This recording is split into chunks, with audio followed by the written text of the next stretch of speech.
Here's how to use Walmart Scan and Go.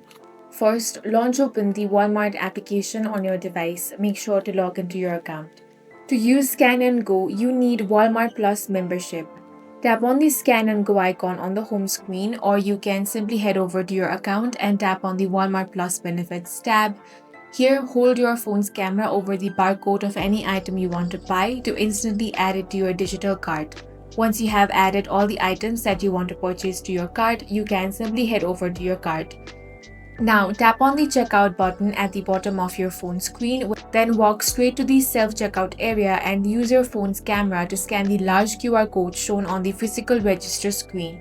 Confirm your payment using your credit, debit, or gift card already saved in your Walmart app wallet, then grab your digital receipt barcode from your phone screen and show it to the employee at the exit doors on your way out. That's all for this video. If you found it useful, make sure to hit the like button and subscribe for more videos like this.